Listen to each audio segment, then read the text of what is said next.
Manande Hari Hari Bol. All right, so good to see you all over here on Zoom, and let's go and see who else is there on our Facebook page. So let's see over here. Hare Okay. Krishna Mataji, Dandavat Pranam, Jai Hare Shri Krishna, Dandavat Pranam, Khyati Mataji, and Neeral Prabhu is here. Good. It's a lucky day today. We'll have darshan. Suyash and Manasi Mataji, Sonal Mataji, Varshana Mataji, Sudevi Mataji. What more can I ask for? And Rakesh Prabhu is walking into the door. He's gone outside. And Dilip Bhai Prabhu, please accept my obeisances on Facebook with us. Okay, so what should we do now? Should we have the reading order? On mute. Yes, Mataji.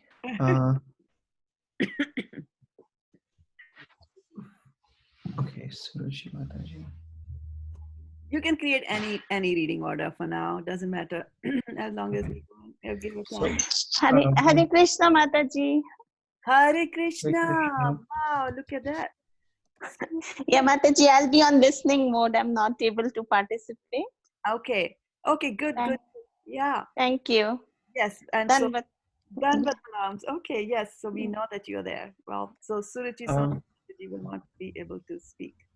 But that's okay. As long as we have her here on Zoom, it's good. So reading order is Khyati Mataji, Suyash, Manasi. Khyati Mataji, Niral Prabhu, Suyash, Manasi, Varshana Mataji, Sonal Mataji, Sudevi Mataji, and Shraddha Mataji. Okay, so I go after Sudevi Mataji. All right. So remember your partners. Those are reading before and after. Okay, so we'll start with the Vigyapti Panchaka prayers. And should I start sharing them, Suyash Prabhu? Yes. Okay, so let me have them here. And start sharing the screen here. Vigyapti Panchaka coming up, and we will start singing the prayers. And I'm going to mute all of you for now, just for the Sanskrit part. And then later on, you can unmute yourself and read the English.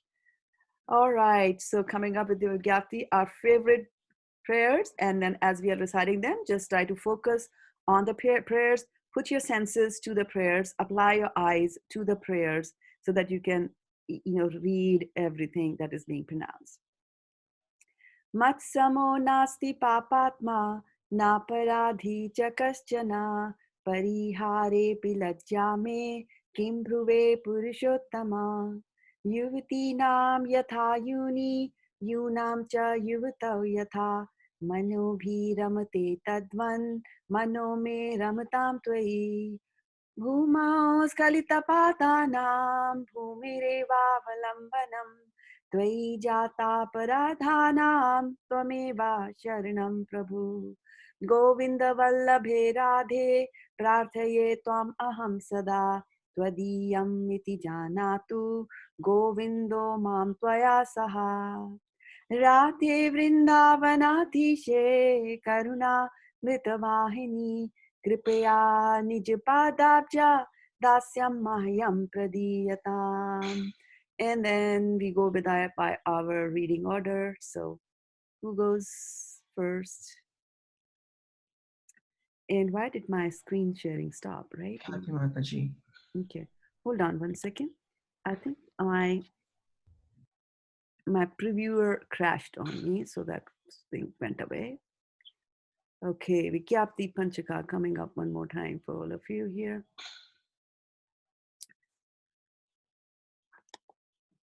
Material life is not without its griefs, right?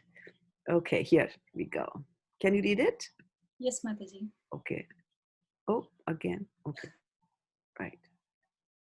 And from the first. Go ahead. O Purushottama, no sinner or offender is as bad as I am. How can I describe my shame? Just as the minds of young ladies take pleasure in a young man, and the minds of young men take pleasure in a woman, kindly let my mind take pleasure in you alone. Just as the ground is the only support for those who feet have slipped. You alone are the only shelter for those who have offended you. O Srimati Radharani, beloved of Lord Govinda, this is my request. May you and Lord Govinda consider me one of your assistants. O Srimati Radharani, O Queen of Vrindavana, you are a river flowing with the nectar of mercy. Please be kind to me and give me a little service at your lotus feet. Hari Bol. Okay, so while we go to the main chapter today that we're going to read, and it's got to do with happiness, I just wanted to ask you all to tell me any words that have stuck your mind from this reading that you did.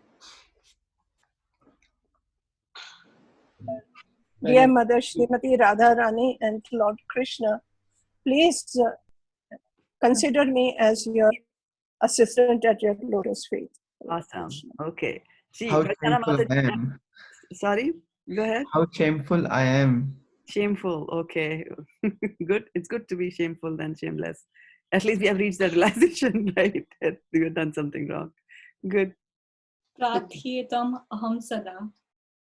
What does that mean? Praying to your lotus feet. You always. Okay. Neeral Prabhu, you're about to say something? The same thing, when your feet slip, who will I fall to? It will be you who will catch me. Only, isn't it? Yeah. Okay. Yeah. Preeti Radhika, welcome to the call. So Hare you need to, yeah. Go ahead. Oh, I was just saying Hare Krishna, Ma. Hare Krishna. Okay. Yeah.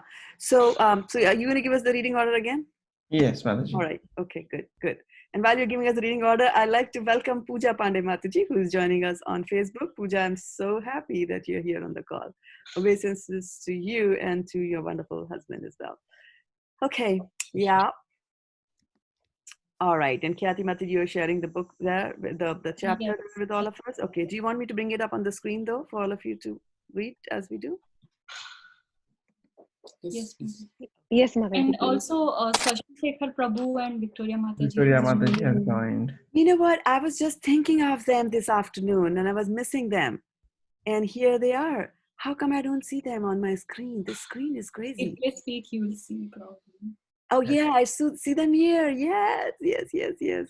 Hare Krishna, so good to see you. Looking so blissful there.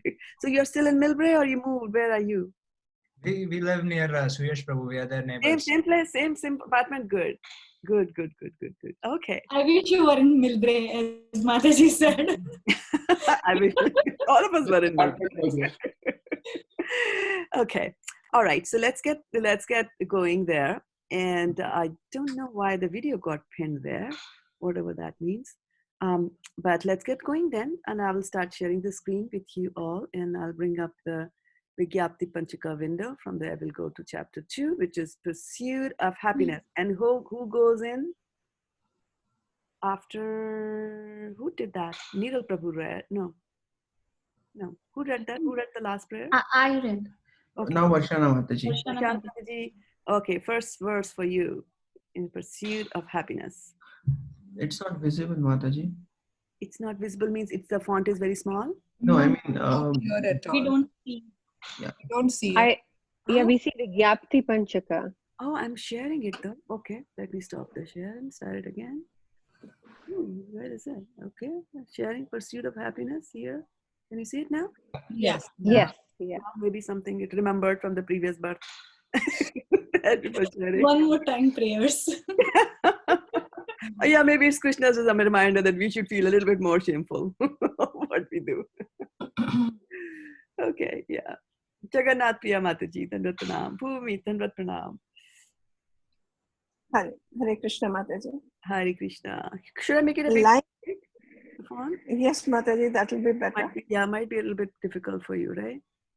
Yeah, but then it's either or like that. Okay, let me see what's wrong. No, not good at all. Okay, this is as good as it gets, Varshana, to this, unfortunately. Or she can read it from. Yeah, can you read it from your thing? She said. I posted it on WhatsApp group as well. So if Mataji wants to read it, she can. No, Mataji, here it is okay. Is it good? Okay, yeah. Sorry about that. The pursuit of happiness. Life, liberty, and pursuit of happiness is one of the most famous phrases in the United States Declaration of Independence and considered by some as part of one of the most influential sentences in the history of the English language. All of us are searching for happiness. We perform all our activities which the hope to increase happiness unlimitedly and eliminate the suffering. Have you ever tried to stop an ant when it's heading towards some place?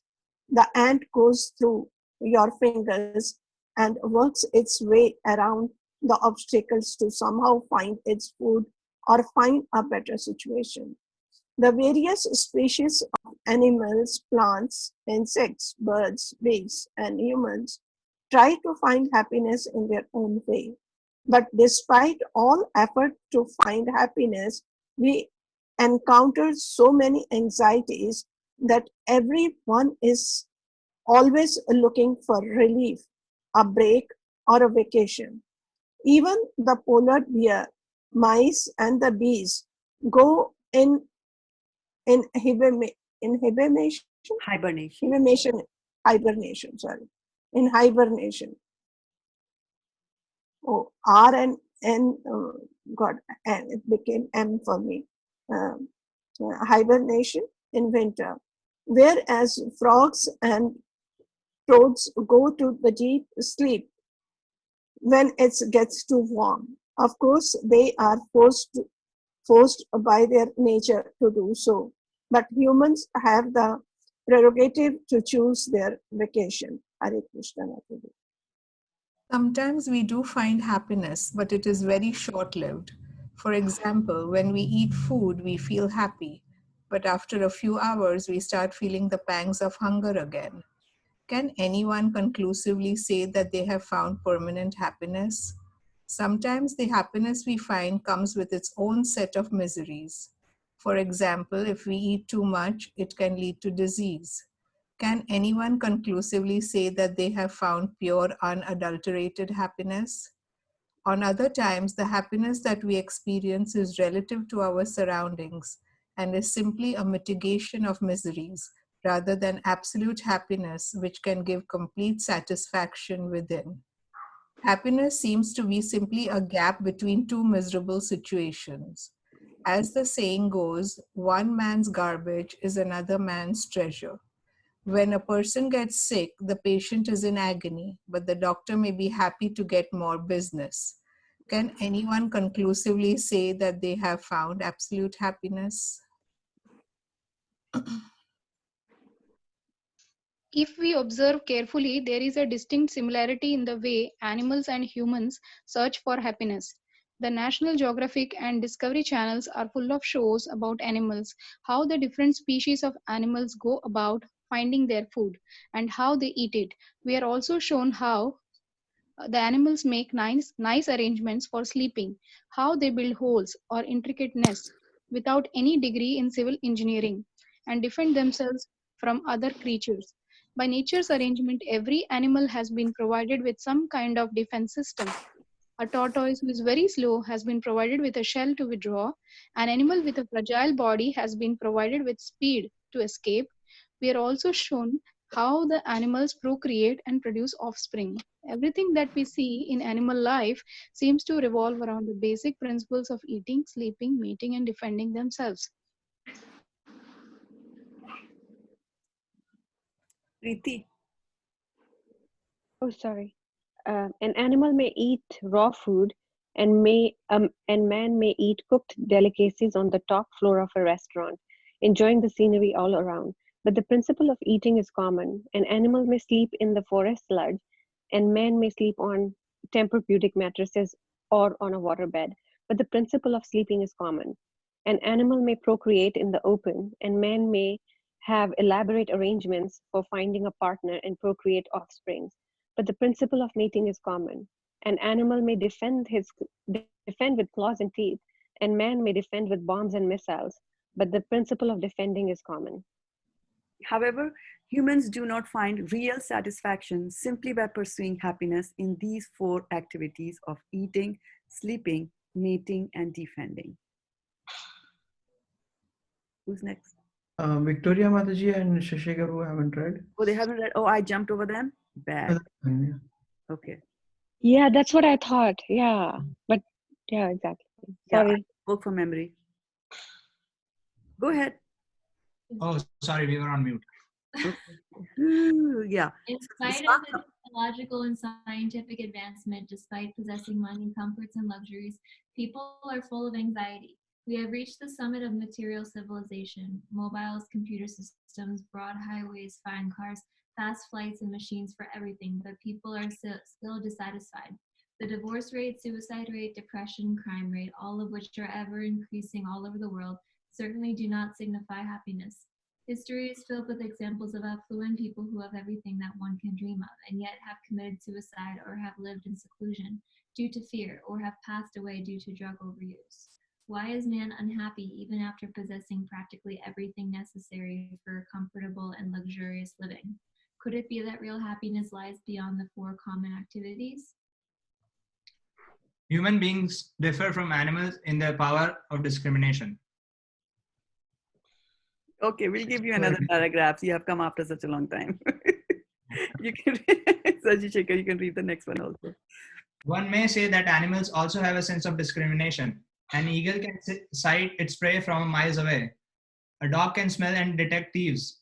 A cat has the discrimination to drink milk from the kitchen without being detected. Honeybees have a very efficient social setup, where the worker bees go for collecting honey without going on a strike, while the drones take care of the queen who begets offspring.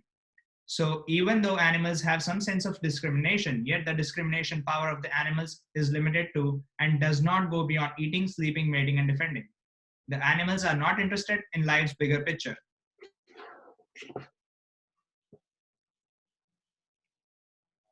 Now, I already read, right? So we have to go back again to the start. Human body has the capacity to go beyond the four principles of eating, sleeping, mating, and defending, to inquire into the causes of suffering and the destination of life. At some point in our lives, every human being, whether an atheist or a person of faith, has pondered, I do not want miseries, I do not want unhappiness. Why is why is it being imposed upon me? I want happiness. I want peace of mind. I want bliss. Why is it eluding me? What is the destination of life? What happens after death? Why is my life ridden with the anxiety of facing and tackling one problem after another? Is this all life is meant for? Or is there a life of eternal joy that is never inhibited by suffering? In human society, all cultures, traditions, and faiths are founded on the principles surrounding these very questions in pursuit of permanent, pure, and absolute happiness. As the first aphorism of the Vedanta Sutra proclaims, Athato Brahma Jigyasa. Now, therefore, inquire into the absolute truth. Absolute truth. Okay, thank you so much for reading. And I'd also like to welcome more devotees who have joined us on the Facebook: Archana Mataji, Jitendra Prabhu, Namazia Mataji, Dheer Madhvi Mataji, and Pran Gopika Mataji. They all watching us on the Facebook. Hare Krishna and Advanvat Pranams to you. Okay, so can we look at the questions that are here? What are the similarities? Yeah, go ahead. Hare Krishna Mataji. Huh? Mataji, for 5 minutes I'm leaving the call because my aunt passed away just now. Oh, sorry to hear that.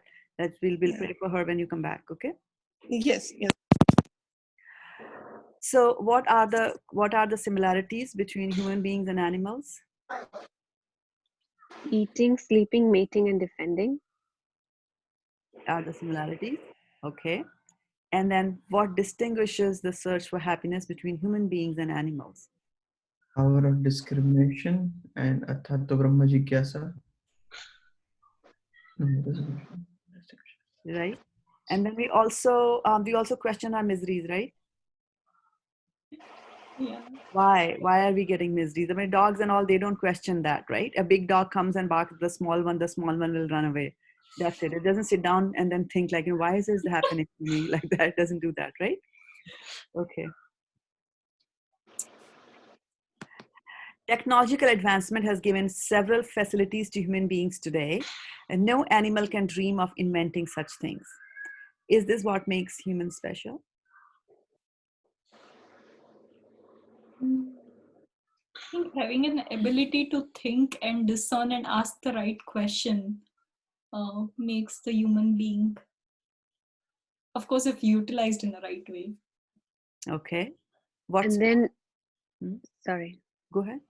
And then Oh, I was saying that human beings also can would want to decipher like why am I suffering when I don't want to suffer, and why I'm not happy all the time. So they want to look at the deeper meaning. And animals don't care. Even if they suffer, they bear the suffering. They carry on again for the 4 basic principles, which is eating, mating, sleeping, and defending.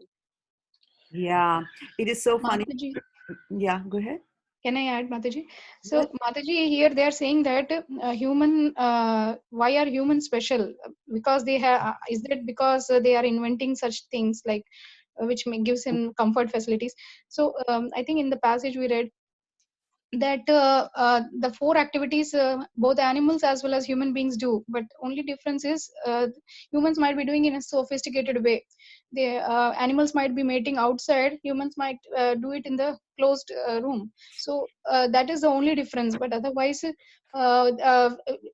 in those 4 activities it's not much different, but humans have a special ability to inquire. Yeah. So what the question is asking is that there are technological advances. For example, if it's very hot in the forest, right? If it's very hot in the forest, it's not that some animal in the forest is going to invent an electrical fan, right? They just live with whatever has been provided to them. For example, the tortoise gets a shell and so on and so forth.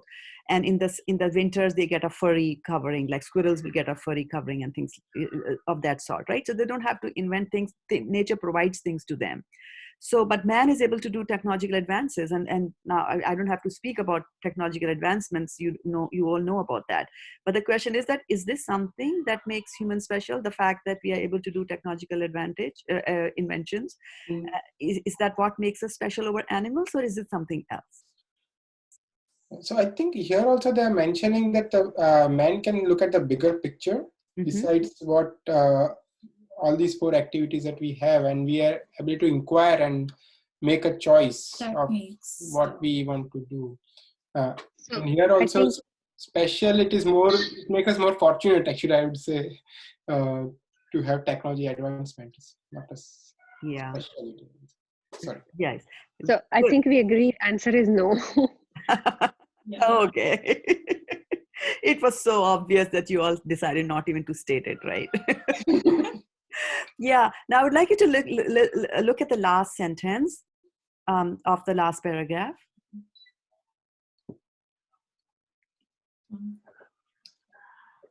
Therefore, inquire into. They can think about God. Right? Athato Brahma Jigyasa. That is the biggest thing that actually separates us from the animals. Right? I mean, there are few animals here and there that we hear that who have pursued the absolute truth, but not many in general. And looking at the eating, sleeping, mating, defending, that kind of a scenario, it's so funny that last Sunday, my husband and I were going on a walk around this apartment area where we live, and there's a swimming pool and there's a jacuzzi there, and obviously nobody's allowed to go into the swimming pool there, but the water was still there. And I just remarked to my husband that if the swimming pool is closed, I think they should just drain the swimming pool instead of spending time, effort, money to maintain the water clean and all that is required. But then I thought, I don't know how swimming pools operate. Maybe they need water there, otherwise they'll dry up and crack and whatnot. So anyway, that's the thing was there that better not to have water there. And then we went on a walk, and as we were coming back, we found that there was one of those big ducks which are there who can fly also. And so she was there in the jacuzzi. with 6 of her little ducklings, very, very cute little, because it's the month of May is coming, so that's when they give eggs. So the cute little ducklings were there. And so in the jacuzzi, that the water level is like, if this is the ground level, the water level is slightly below. So the big duck has jumped and all the little ones followed their mom. And they were inside, they were swimming very nicely.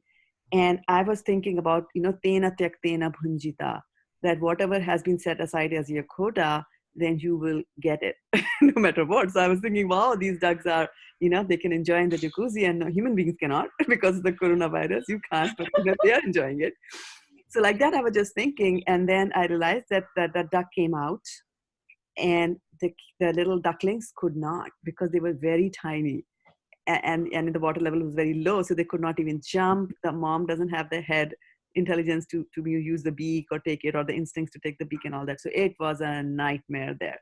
And before I could even know, somebody opened the door and my husband was inside trying to rescue them. And then one more person came, and then somebody else came and said, what's going on? What are you guys doing in the swimming pool? So social distancing, he was saying, and then, he realizes he's there. And then they brought buckets and they tried to shoo and tried to lure them. And then the funny thing happened. They said that, let us use some bread and let's lure all the ducklings to one side and they'll come and then we'll quickly grab them because they're very swift. They're very, very swift. And these little ducklings who were, swimming very slowly. At one point, they swam so fast that I could not even believe that such a small duckling can swim. It's again to do with defending because they got into that mode of animals. And then somebody said, let's lure them. So how do you lure them to a place? Said, let's bring bread. So somebody ran inside and brought some bread. And so here it was that, and with all that stuff, they brought one duck out, and this mother had gone crazy. Sometimes she would jump inside the jacuzzi. Sometimes she would jump out. She just didn't know what to do. She was quacking, and we were scared that she will come and bite, and anyway, so then somebody threw some more bread, and the mother left everything, mother duck, and started eating. And I was like, oh my goodness, this is what Prabhupada tells us all the time. Eating, defending. This is exactly what the animal is doing. Doesn't care about whether the kids are there forlorn, what is going to happen to them, who's going to take it, nothing like that. She saw the food and she started eating the bread like that. And then by the time, they were successful. So they were able to, out of the 6 ducklings, they were able to bring out 5 outside the jacuzzi. And so when the 5 came, this mother walked off with the 5, didn't even care about the 6, just like that. So I don't know, maybe it's a defense mechanism that she was thinking that now there are so many human beings around, let me just take care of these 5. Doesn't matter, I'll let go of the 6 like that, So I was really stunned. And then again, that verse came back to me, tena tyaktena bhunjita. So God has given you natural ponds to swim. Don't come into the area that human beings have created. It was completely locked. So they must have gone underneath the fences and, gone underneath that. So yeah, I was literally stuck with, how the animal behavior is. And they don't feel animal, like one of you was saying in the beginning that after the Vigyapti Panchaka verse, you were feeling shameful, right? And I said, it's good to be shameful. It's good to know that we did something bad, and then you have remorse because that lead you to doing some kind of a correction. But animals don't do that.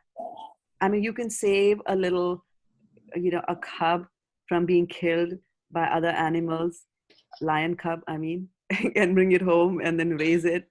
And then one fine day, it'll just eat your family. And there won't be any remorse. So there's no such thing as, wild animals you cannot domesticate.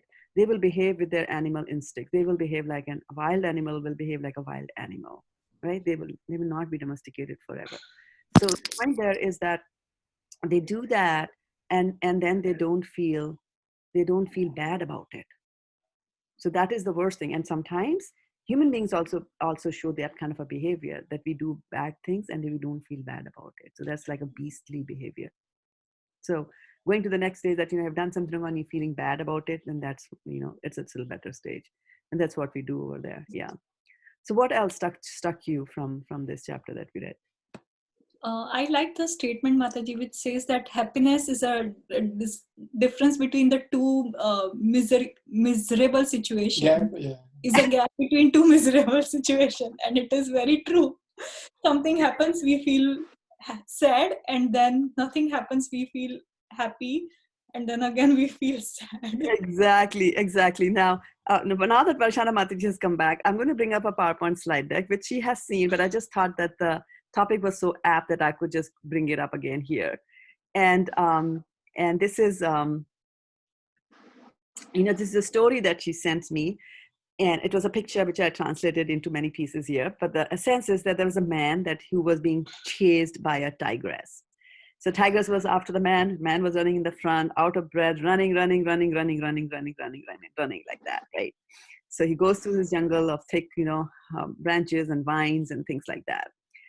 And then as he was just about to step over, there was a well, and as he was about to step over the well, but the well had got snakes inside it. So he's now thinking like, oh my God, I'm going to fall inside this snake pit. But then he looks up, and then to his rescue comes a creeper that was hanging over the well. So he holds on for his life.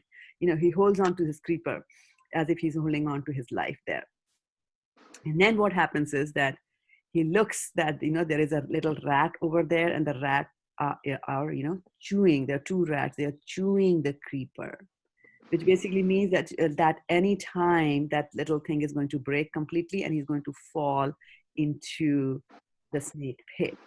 So as he was sitting there and he was agonizing, he cried and he said, God, please help me.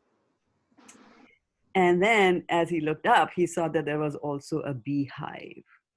So this was like, oh my goodness, so below is the snake pit, above is the beehive. You are hanging by a creeper, which is being chewed by the rat. So that was what his situation was. And then an elephant came and shook the tree. So when the elephant comes and shakes the tree, obviously, the bees are going to get angry because they don't like it. They don't like being shaken at all. So then the man gets surrounded by all these bees and they start stinging him left, right, and center. And so, from the honeybee, they are living in their house, right? Beehive. So some of the drops of honey from the beehive, just a few drops of this honey, they fell on the man's lips and tongue. And so he sticks out his tongue and he tastes the honey and he says, this is the best honey I have ever tasted in my life. Then the Lord arrived because he had called for the Lord. And the Lord said, give me my hand, come on, hold my hand, give me your hand. And the man said, just a minute. I have to do this.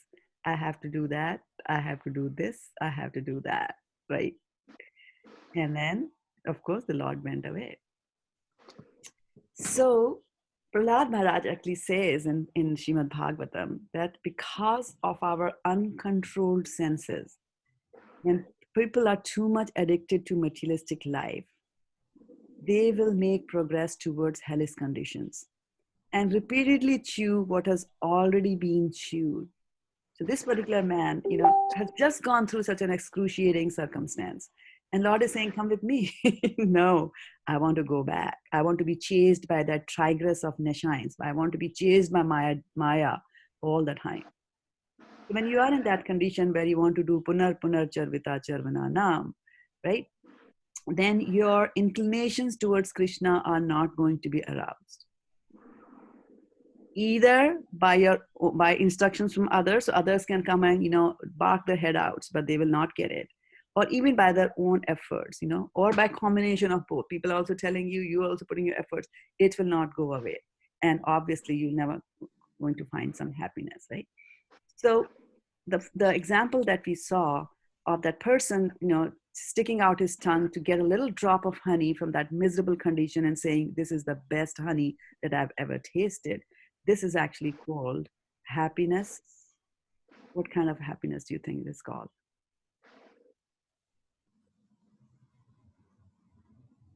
Momentary happiness of the fool. Okay. It's called the happiness of the fool, right? It's only a foolish person who will think that this is really happiness. So I'll stop the sharing over here and I'll ask you that, have you ever seen or been in these beehive kind of situations? All the time. All the Yes. time. Okay. All the time you're in this beehive situation. Okay, right. So what do you think we should do? Call out God's name and ask to help with our senses. We need to call out to God, right? Because the devotee in you is telling you that we should do that, right? It comes so naturally to us. Okay? Now, But Albert Einstein, yeah, go when ahead. God comes, also then we should be aware that there is like the biggest help that is offered, right? And we should take it. Yes, yes, exactly. Yeah. So, and as Suresh Prabhu was saying that I'll call it to God. And Albert Einstein says that, no problem can be solved from the same level of consciousness that created it. Like, how as kids, we will do something like kids have a pastime. They'll take out all the shoes in the house and then we'll tie the shoelaces, one shoe tied to another shoe, and then the back shoe tied to another shoe, like that. They'll tie all the laces together and then they can't untie it, right? Like that. So kids get into that situation and then what do? They come to their parents like, Mama, Daddy, this has happened, right? Because daddy is at a higher level of consciousness than the kids. So similarly, our life problems, which are at the level of material consciousness, right? That's what creates all these problems in our life, right? So in our morning classes where we are doing the Bhagavad Gita, right? Arjun, we're talking about Arjun Vishad. Arjun is in a very big crisis, right, of life. He went for happiness. He went pursuing for happiness. He came in this nice little chariot. Where are they? We'll fight. Where are they? Let me see. Who is it who wants to fight? Those durbuddhes, like that. So he was pursuing happiness. Did he get happiness? No. One chapter full of unhappiness of Arjuna. We hear that, right? And from his consciousness, from his level, he was not able to solve that problem. You have to go and go to a next higher level like that, right? So the thing about happiness is that we have to stop pursuing material happiness and try to approach transcendental happiness. And for that, we have to raise our consciousness to a higher level in our lives, like that, right? So we are in the material world. We are bound by, material things. We are bound by a material body. We are bound by material concepts. We are bound by our false ego, which thinks I'm this body. Transcend this body and go beyond that through, right? So when we say transcendence, what exactly does it mean? So there are some very good verses in the 5th chapter of Bhagavad Gita. Na prashriyet priyam prapya, no dvijet prapya cha priyam, sthira buddhir asammuro brahmavid brahmani sthitaha. And if someone can read the translation for me. A person who neither rejoices upon achieving something pleasant nor laments upon obtaining something unpleasant, who is self-intelligent, who is unbewildered, and who knows the science of God, is already situated in transcendence. Thank you. And it's a tall order, right? It's a tall order to be in that state. To think that, something unpleasant has happened, like Vashana Mataji heard an unpleasant news, right? That just to stay in that equilibrium position, it's a very high thing. It's a very, very high thing. And in chapter 6 of Bhagavad Gita, Arjuna is saying it's impossible to do that like that, because by nature we are sentient human beings. We have feelings, right? So there will always be something happening in our life which is going to push us, right? And this one says, Shaknoti harvaya shodhum prakshari ravimokshanat kama krododbhavam vegam sa yukta sa sukhi naraha. So give me the translation, someone, after. Before giving up this present body, if one is able to tolerate the urges of the material senses and check the force of desire and anger, he is well situated and is happy in this world. Right. So what do we have to check? Force of desire and anger. The material senses. And material senses. So that kind of covers everything, isn't it? Mm-hmm. Yeah. What is left? What does it mean by check? Is it just to check when it arises, or to control it and like stop? It'll go in phases. First it'll come, and then where do you check it? Remember, there are 4 stages: thinking, willing, feeling, and acting, right? So as you advance in your control, then you will check it sooner, until you will you'll reach a stage where it says you just tolerate it, right? The tolerate is basically that something still has happened. There is some agitation that has happened, and you're tolerating it, and then you go beyond that. That things don't even agitate you. Right. One is that I'm like, so many times we say like, water cooler talk, like I was seething with anger and she said this and he said that. And I just kept quiet, tolerating like that.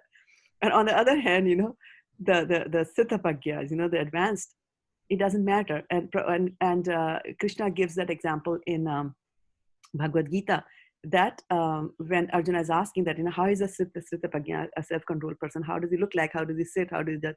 In that section of chapter 2, Krishna tells him that he is like an ocean who remains calm, even though so many rivers are constantly falling into the ocean, but he remains calm and quiet, right? So the rivers are the external forces that agitate us. And we should have that ambition. It might take us some lifetimes to achieve that if we can be like the ocean that doesn't get agitated at all by whatever impulses are coming from outside. It's a difficult thing, but it can be achieved. It's not impossible. We can do that, right? All right. So the main thing that we should be thinking about is that we should learn to tolerate all the time. That's the big mantra for us, that if you want to be happy in life, let's learn how do we tolerate the things. So going back again to the happiness here. So tolerate is something that you should think of. Now, I'm going to come up with a question for you here. There are 2 days when you are happy, right?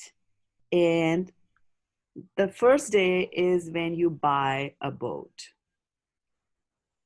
right? You're very happy because you bought a boat. It means fun, happiness. It shows prestige, it shows position, it shows wealth.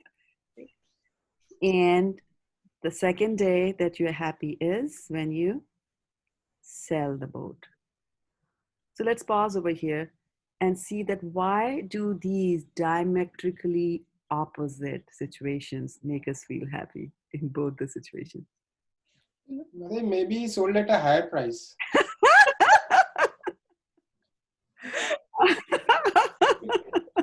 Or in between, it was giving him misery. It was giving him misery, right? Yeah.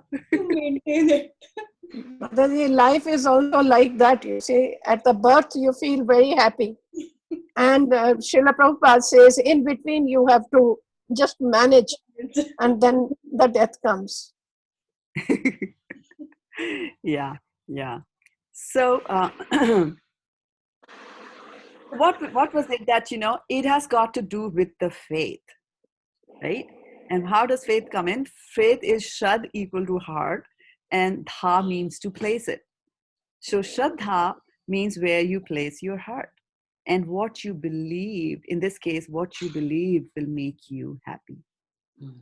So on day 1, you thought getting a boat is going to make you happy. And the second day you thought selling away the boat is going to make you happy because of you might get more money, or because it was giving you grief, and so on and so forth, like that, right? Shraddha Mataji, you also make us happy. Thank you. Okay.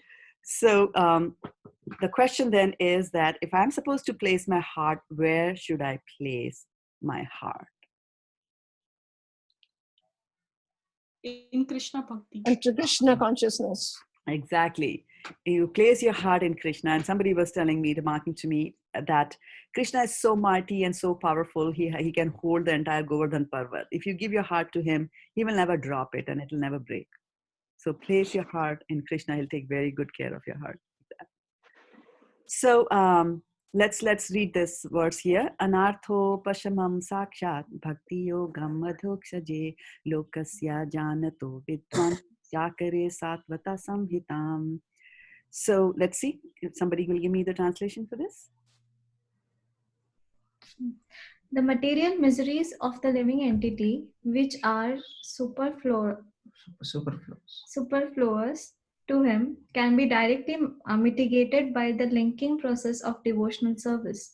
But the mass of people do not know this, and therefore the learned Vyasadeva compiled this Vedic literature, which is in relation to the supreme truth. Hari Bol. So isn't this a very good formula? And while we are thinking of the formula, I'd like to welcome Yogesh Prabhu, Dyanidhi Prabhu, and Saubhagya Mataji, who's watching us, and Rakesh Prabhu, who joined us here in the room. Okay, so yeah, what's the formula? What's the Devotional formula? service. Say that, Sundar Mataji, again. Devotional service. Will do what?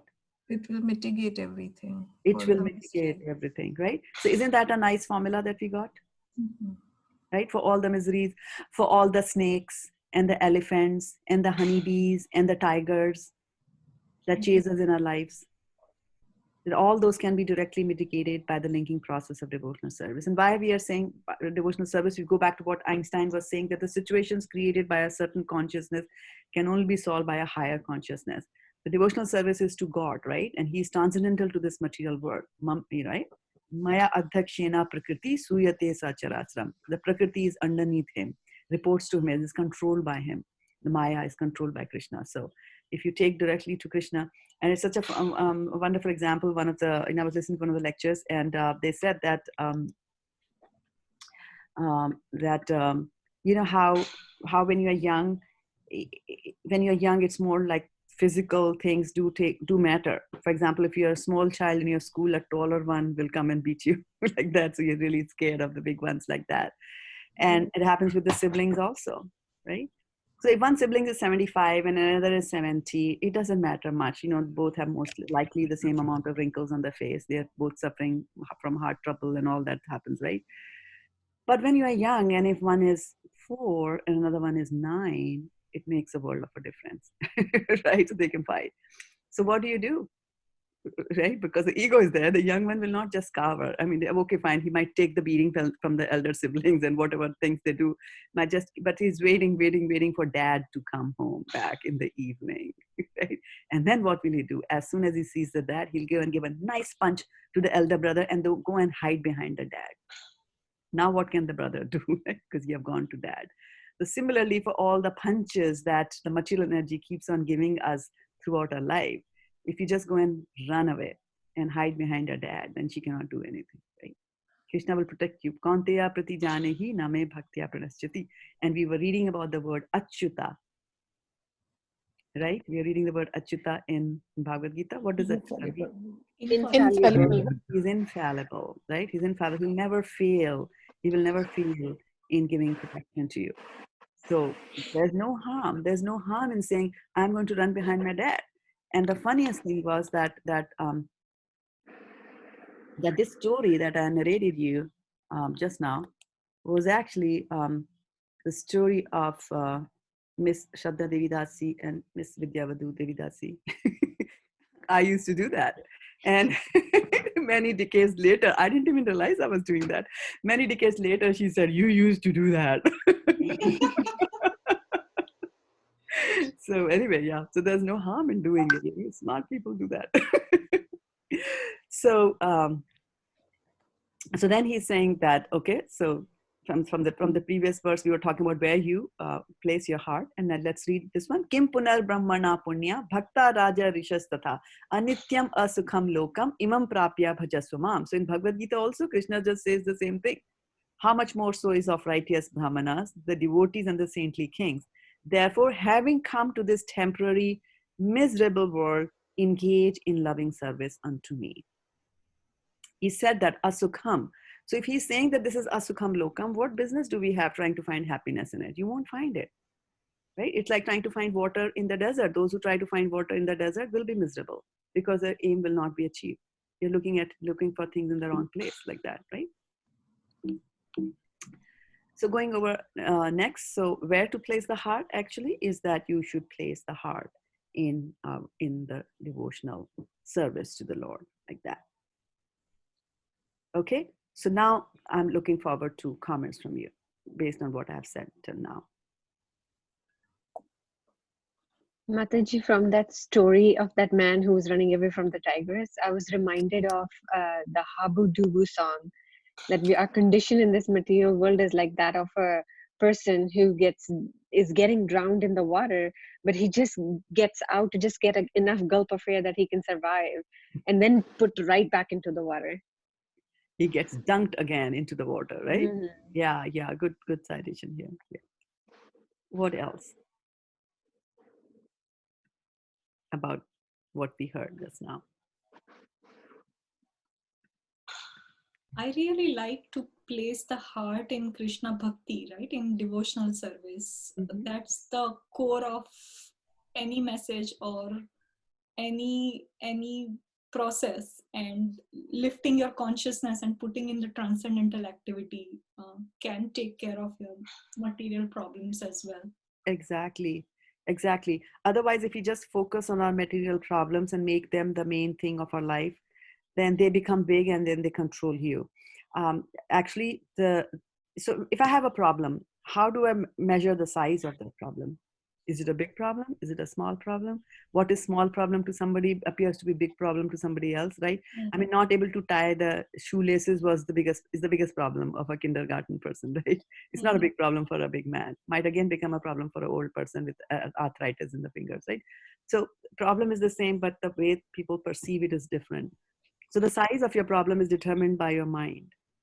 And so if the mind is occupied in something else and doesn't have enough time to, brood over it, because our mind, because we don't have other things to do, so we have this opportunity to brood,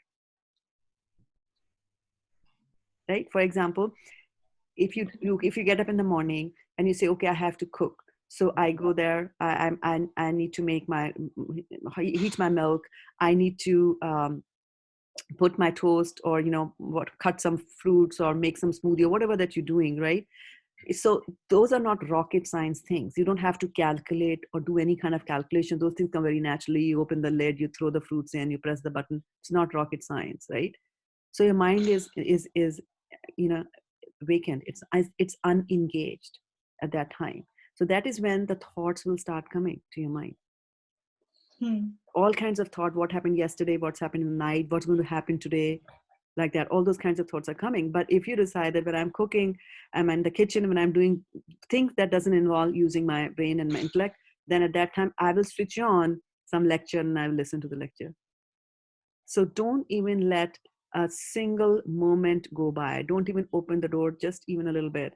Like as Vaishali Prabhu says that, if there's a sales girl who's come there to sell you a vacuum cleaner and which you don't really want, don't open the door.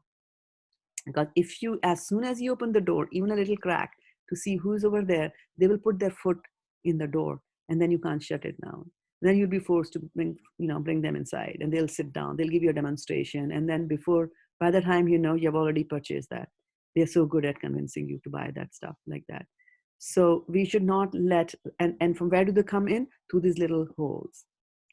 Right, to these little holes in the door, they'll come in. So similarly, whenever there are any vacant spots in our life, when we are not thinking about Krishna, then bad thoughts will immediately try to come in through that openings and apertures. They will come there. So our focus should be not to let them. Try to engage, and that's where technology comes to our picture, right? Nowadays you can put your wireless things inside your ears, and you can cook nicely. No worry about that. You can have what is this called, Bluetooth speakers can be there, where you could play your thing and move it anywhere in the house, and just have the Krishna Katha going on constantly, or have Prabhupada Japa playing, so that every time that you are there, you're constantly surrounded by transcendental vibrations like that. Yeah. So I was just thinking, sometimes when in this material world, right, we feel that, okay, we learned when we are in some certain situation, right? We learn from it. We think that the situation, like the tiger behind me, was because of certain reasons. Now we'll try to address the reasons so that tiger doesn't fall behind me, right? But in that process, if we are so much engrossed in that process to not let the tiger behind you, there will be snakes coming from the other side. But I mean, so I think that's also sometimes the balance we have to be able to yes, make, right? That's sometimes I find a bit Exactly. And that's a balance that has to be maintained. Balance has to be maintained everywhere, because we are in this material world, so all the material things have to be balanced. Then we are trying to go to the spiritual, so material and the spiritual have to be balanced as well. And like you said that, if I'm going after a snake, then a snake will come. So now I have to think about the snake coming. Yes, it's good to think about the snake coming, but let us not become paranoid about the snakes coming. Because is it really, how much chance do we have that a snake is going to come here where we live, right? But we are still scared of the snake. So how much are you going to make it the focus of your life, right? And like I said, the size of the problem is determined by your mind. The more we bring it closer to our eyes, even a small problem is going to cover the whole world for you, right? I mean, I still remember when we were young, we were going to a party and girls were getting their dresses stitched. So somebody had decided she's going to wear a sari and a blouse. So blouse is integrated, has to be stitched and all that. So she went to get it stitched, and I think the tailor goofed up and it was not, it was too tight, or he cut something wrong or whatever. So she came and I heard the words she was talking, and she said, "Oh my goodness, I can't tell you the biggest tragedy of my life." So what happened? My tailor spoiled my blouse. Like, this was the biggest tragedy of her life at that stage. At that age, yes, that is the biggest. So how much more that you focus on that. And then if something bad is going to happen, sometimes people just think that something bad is going to happen, something bad is going to happen to me, and then you spoil a wonderful present thinking about the bad, about which you don't even know whether it's going to happen to me or not. Right? Like that. And whatever good is going to happen to you, you destined to come, it'll come. And whatever bad it's destined to come, it will come to you. And the only thing that can mitigate all that is devotional service. Right? So devotional service, and mitigation is sometimes will not mean that, if you're scared of your grandfather passing away, that your grandfather will never pass away in your life, maybe. So we have to be careful of what we wish for. Yeah, don't wish for the impossible things. Death is is evident, it's going to happen, you can't avoid that. But also, not, let's focus on the devotional service and not try to find adjustments and trying to look for happiness. For example, I mean, most of us here are from India, and so Victoria, this is something I need to tell you a little bit about, that India was under the rule of the Britishers, and we had a huge movement going on, and Gandhiji was leading it. And the idea was to, somehow India can be freed from British rule. And so he was like, just let the British go, and then we'll all be happy. So after the Britishers left, was there happiness in India immediately? No. There were riots that started happening, right? So much so that on 30th of January, Gandhiji just said, it is better to die. And in that evening, he died from gunshots, right? Like that. So this is Meghnit Trishna. This is Meghnit Trishna. Shruti Shukham. Prahlad Maharaj says Shruti Shukham. Shruti Shukham means that in this material world, we have only heard of happiness. We've only heard of happiness. There was a very fine poem that I, learned when I was a kid. It said the king was sick, his cheeks were red, his eyes were clear and bright. He ate and drank with kingly zest, and he peacefully snored at night. But he said he was sick, and a king should know that the doctors came by score. So the king says, I'm sick, so doctors have to come. If they could not cure him, he cut off their heads. Kings can do that, right? So then this thing was going on. Doctors were coming. They were saying, nothing is wrong with you. And then he would say, okay, hanging up. So then two doctors came, and they were very, very smart doctors. One was a leech. He would just make money out of them. So he looked at him, he thumped his chest and said, oh, no, you're fine. So then the king said, okay, hang him. And then the other one was like, oh my goodness, I'm also going to be killed. So he was under extreme distress. And then he said, okay, let me find out something. So he said, all right, the king will be well if he sleeps one night in the shirt of a happy man. So he said, okay, get a shirt that has been worn by a happy man. So obviously the king needs the shirt of a happy man. So all over the kingdom, people started going on horses, walking, so on and so forth, to see that who was there, who was happy. And it was a very funny poem, and very, at that time I used to find funny, but as you grow older, you don't find it funny because it tells the realities of life. And it said that they saw two men who were sitting by the road, and both of them were crying. So they go there and ask her, "Why are you crying?" So the first one said, "I'm crying because my wife died and I had to bury her today, and I'm crying for her." We asked the other one, "Why are you not crying?" He said, "My wife did not die." Like that. So this is the status of the material world. Right? And then they finally go there, and finally they find a man who's, kind of like a vagabond, like a beggar kind of a person. And he's like, sitting on his back, he's laughing, he's roaring, he's whistling, and sun is beautiful under the sun. He, like, so they are like, finally we found him. So they go to that beggar and say, like, "Oh, fine, can you give us your shirt?" And the beggar says, "I don't have a shirt." He's a beggar. Like, so you see how much we go after material life and how much we go there after in pursuit of happiness. You're not going to get it from material things. The beggar didn't have even a shirt on his back, but he was the happiest man.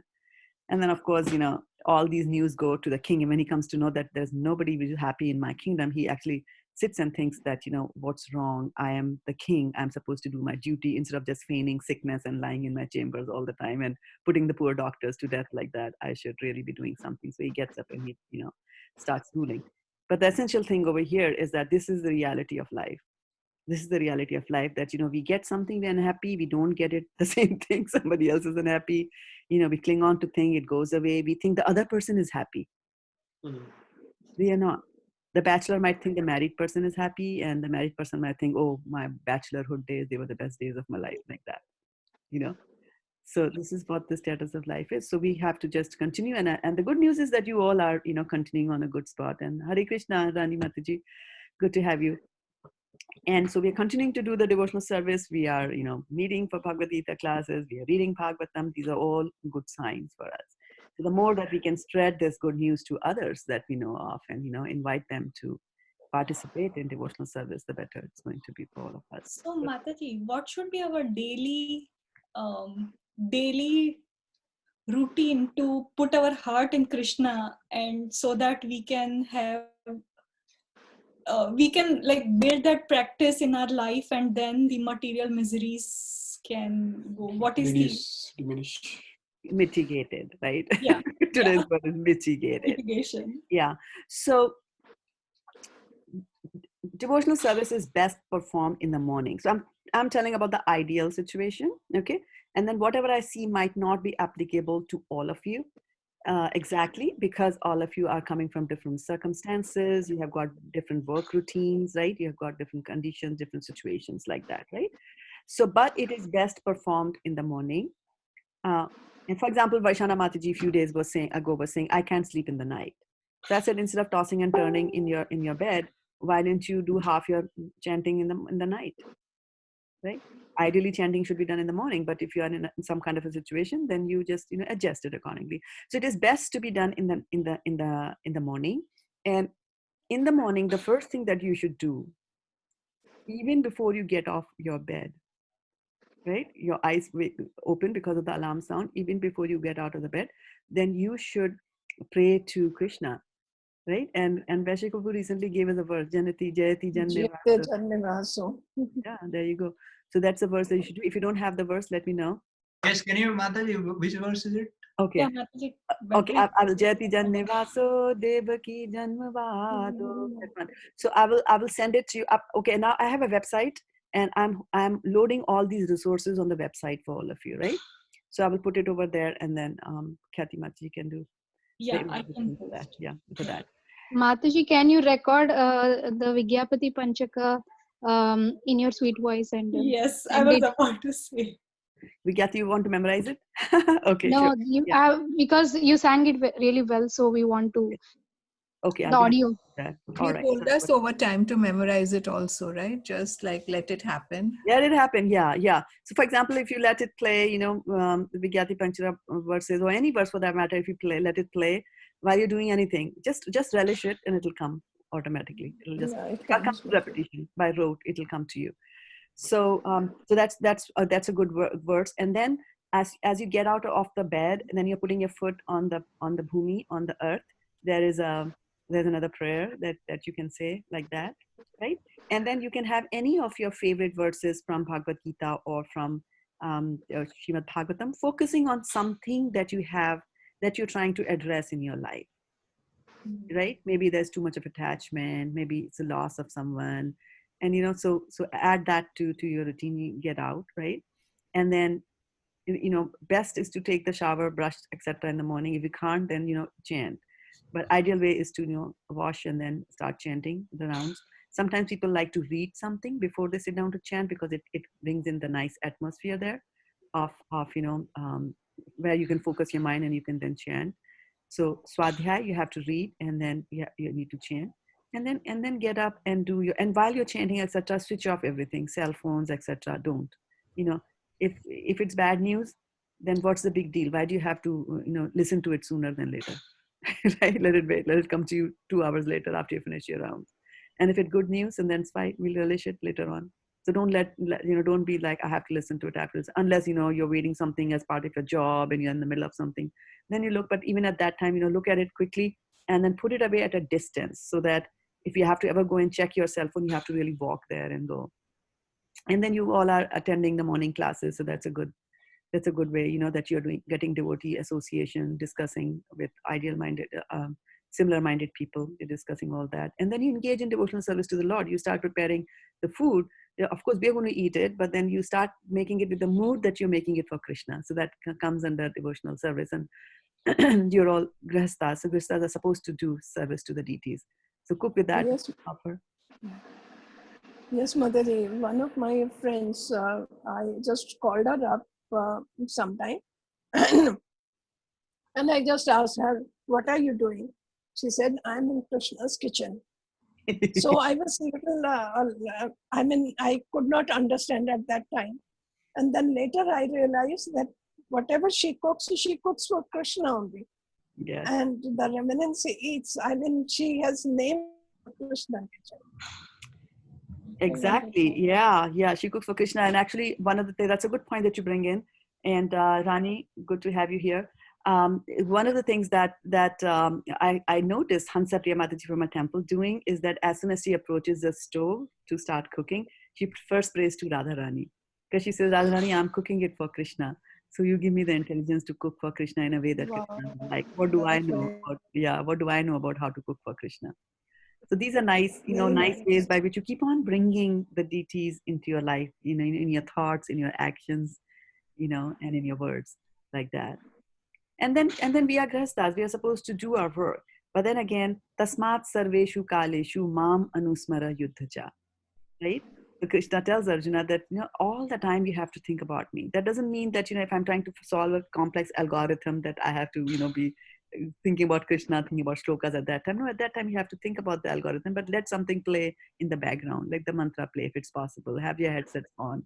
The transcendental vibrations will only increase your material wisdom also, like that. You will get something. And then make it a regular habit for those of you who are second initiated. You have to do the Gayatri mantras 3 times a day, so you get into that practice. Even if you're not initiated, you can always have a practice. Say like, if I break for lunch and I'm going to eat my lunch, before that I'll just read one shloka of Bhagavad Gita. One. Don't set very high goals, which will then mess with your material life at that time. And then come back home. You before you leave your home, bow down to your deities, because they are the center of your home. Like, just as you'll say, Mom, bye, I'm leaving home, you say that to your deities.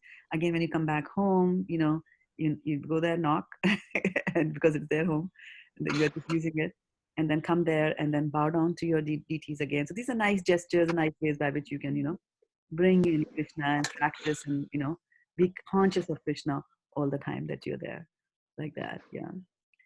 Try to look for Krishna. A few days ago, we had said that we had talked about a mind map, remember, where we can pick any word and then we can go and then associate that with Krishna, right? And I'll bring that up again. Somebody had said that increase the school. Yeah, I had said increase the school fee, right? And where did your mind go? If we increase the school fee, what is going to happen? And now today the exercise is, how quickly can I go to Krishna by my thought processes? If I'm going to increase the school fee, how quickly can you think of Krishna? By these words. Increase school fees, from these 3 words. Krishna will not like it. Krishna will not like it, okay? Because Okay, some devotee. Krishna find some way that I can afford it. Okay, let Krishna find some way that I can afford it. See how quickly you can go to Krishna from any sentence which was not originally Krishna connected to Krishna. School, you can say, where did Krishna go to school? Who was To Krishna's teacher? Right? Sandeepan. Mandipani Muni Ashram. Yeah. In which city did Krishna go? Ujjain. Ujjain. There you go. Right? So if you don't know the answer to that, you'll say, okay, I need to find that out. And so in my spare time, I'm going to Google and find out.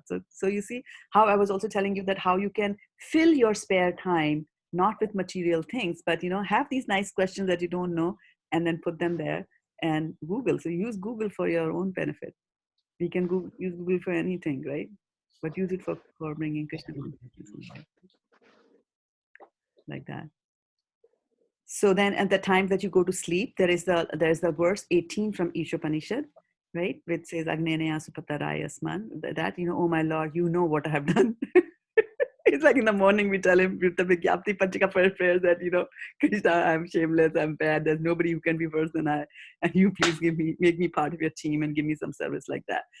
And then we said all those nice things in the morning, and yet we will stumble throughout the day. So in the end, we just say that you know what I have done. You please help me stay away from the path of sin. So that's a verse that you can recite before you go to sleep. And when you go to sleep, that it's a very sweet thing that you can tell Krishna. So I've known some of the devotees do that. They say, Krishna, you come in my dreams. It's a nice way, and it is said that when the soul goes to sleep, actually the soul goes and meets the super soul.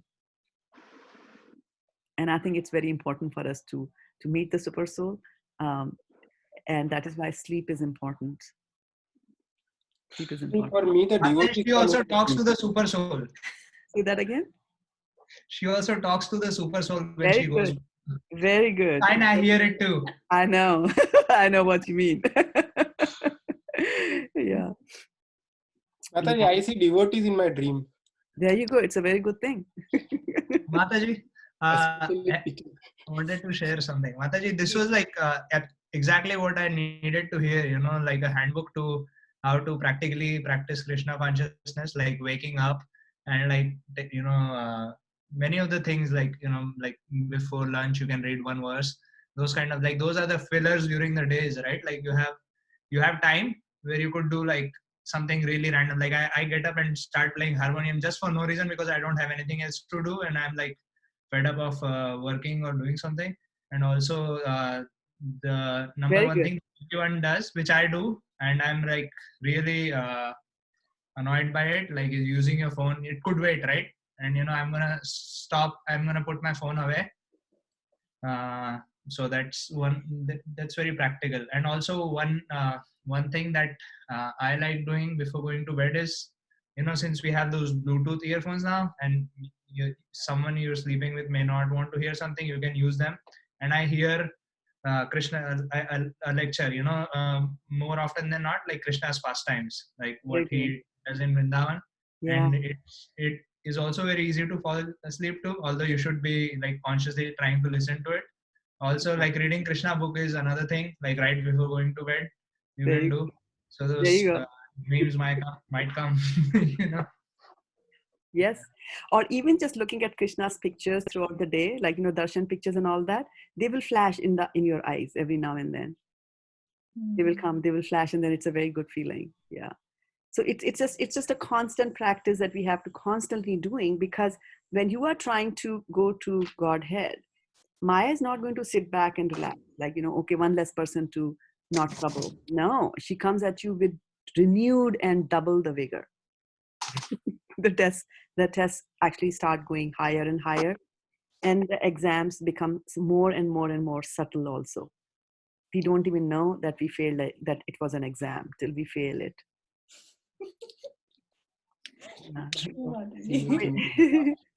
Yeah. I mean, I was listening to Govind Charan Thakur was giving a lecture in the temple, and it was a very funny thing, because he said that he was talking about the 15th chapter from 15th verse from the 12th chapter of Bhagavad Gita. Yasma no dujite loko, loka no ujjujite.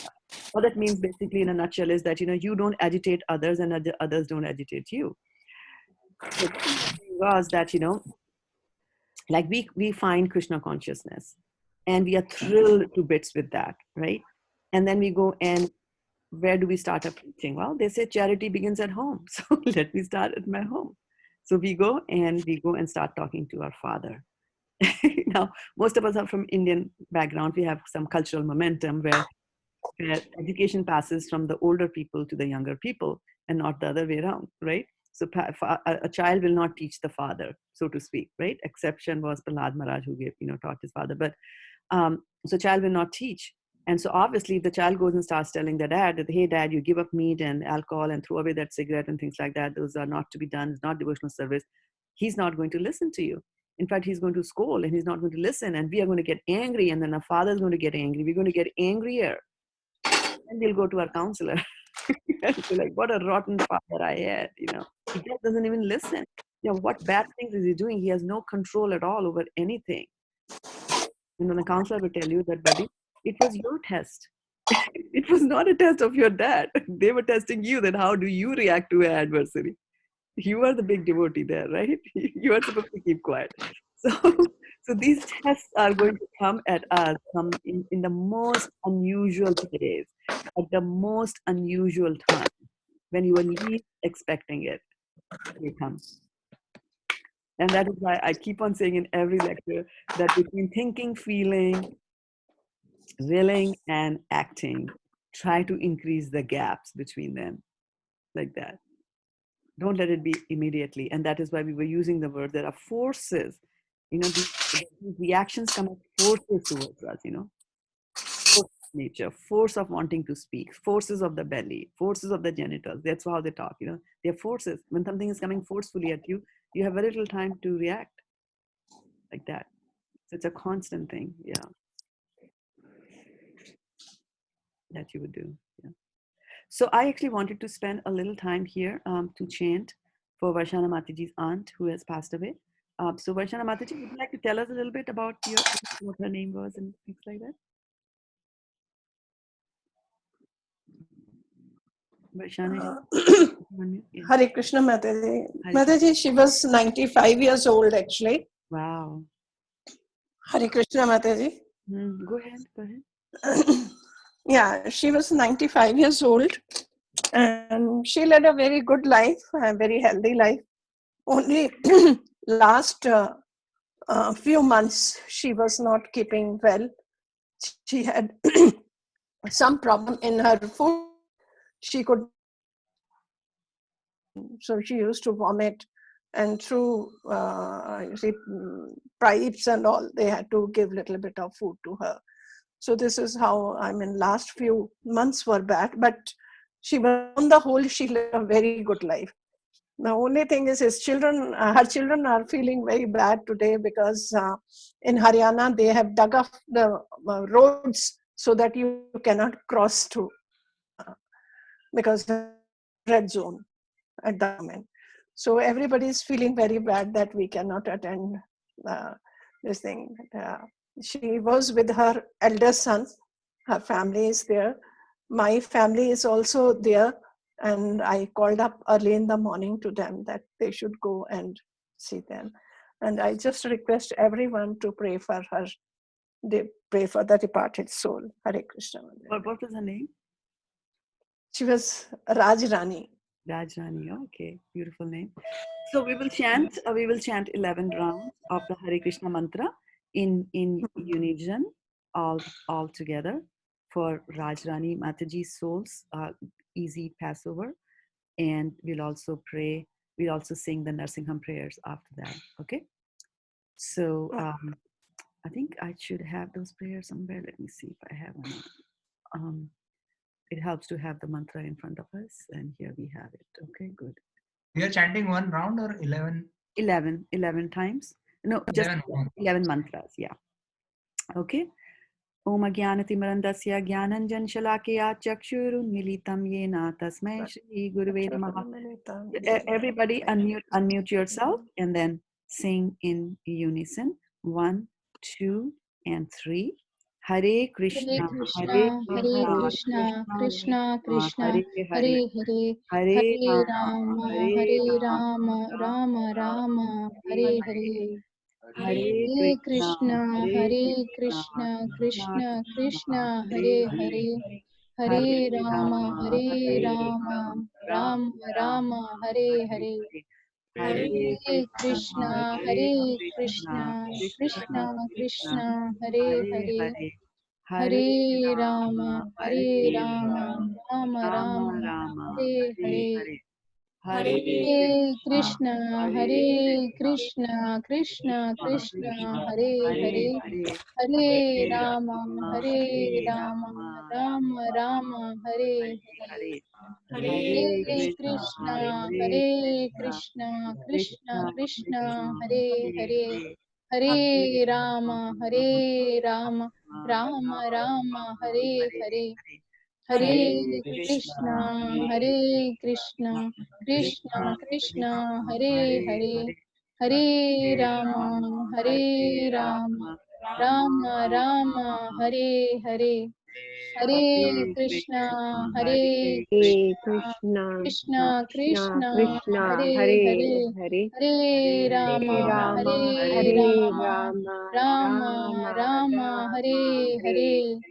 Hare Hare Krishna, Krishna, Hare Hare Krishna, Krishna, Krishna Krishna Krishna, Krishna, Hare Hare, Hare Hare, Hare Hare Rama, Rama, Hare Hare Rama, Rama, Rama Rama Rama, Rama, Hare Hare Hare. Hare. Hare Krishna, Hare Hare Krishna, Krishna, Krishna Krishna Krishna, Krishna, Hare Hare Hare, Hare, Hare Hare Rama, Rama, Hare Hare Rama, Rama, Rama Rama, Rama Hare Rama, Hare. Hare. Hare Krishna, Hare Krishna, Krishna Krishna, Hare Hare, Hare Rama, Hare Rama, Rama Rama, Hare Hare. Hare Krishna, Gaur Premanande, Hari Hari Hare Hare, Bol. Rama Hare Rama, Rama Rama, Hare Hare. Okay, so let's do the Nasingam prayers. Do you all know it by heart, Nasingam prayers? Do you need to bring it up? Mata, you speak, we'll listen. We know it. Yeah, then sing along if you know it, right? I wanted everybody to pray actually, not me alone. Let me bring it up. Yes. And can take a song, right?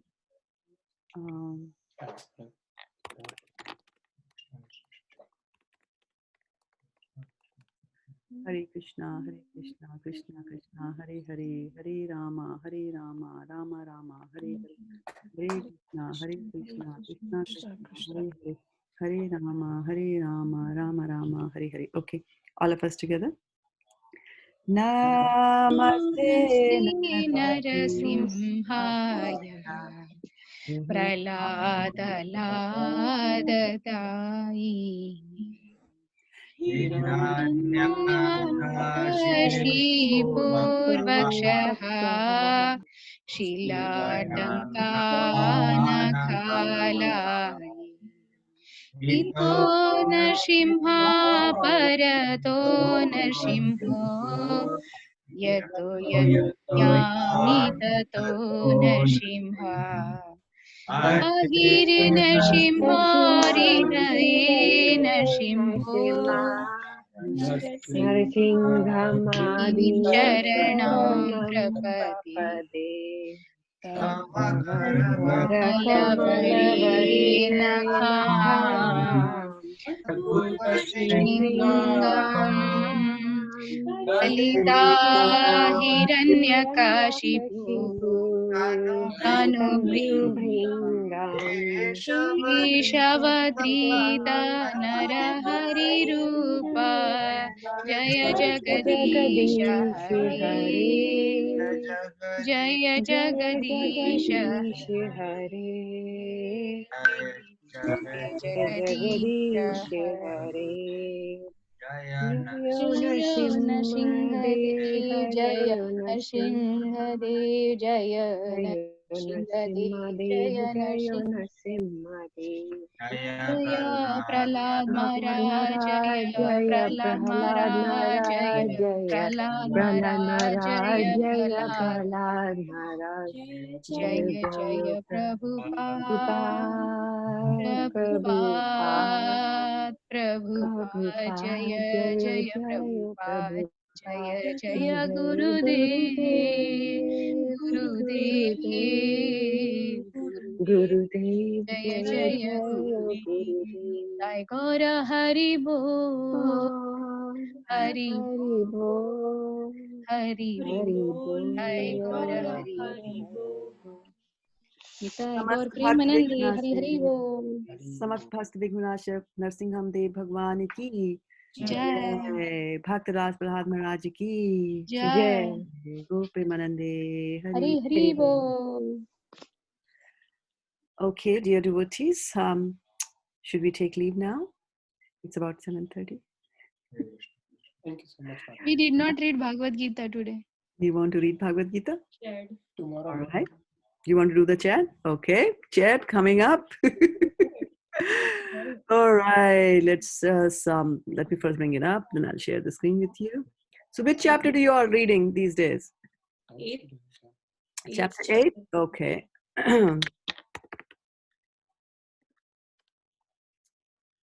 Okay, chapter 8, database.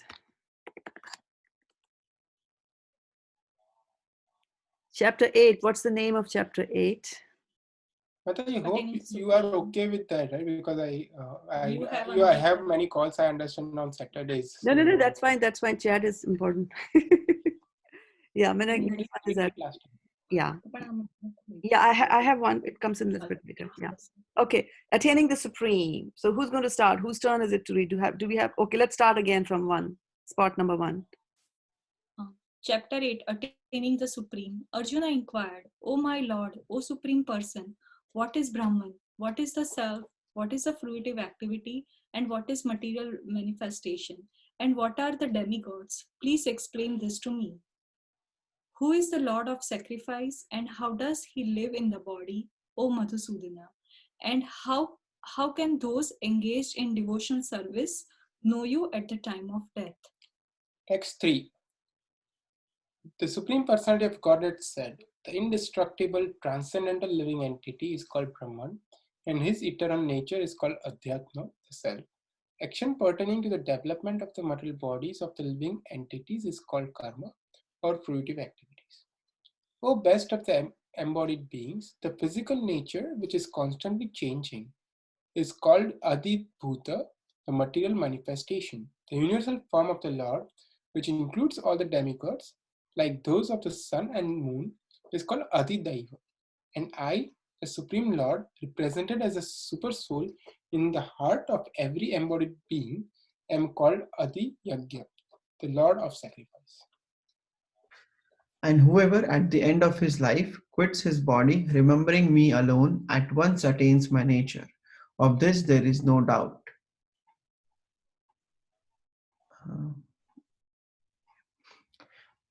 Whatever, text 6, whatever state of being one remembers when he quits his body, O son of Kunti, that state he will attain without fail. Therefore, Arjuna, you should always think of me in the form of Krishna and at the same time carry out your prescribed duty of fighting. With your activities dedicated to me and your mind and intelligence fixed on me, you will attain me without doubt. He who meditates on me as the Supreme Personality of Godhead, his mind constantly engaged in remembering me, undeviated from the path, he, O Partha, is sure to reach me.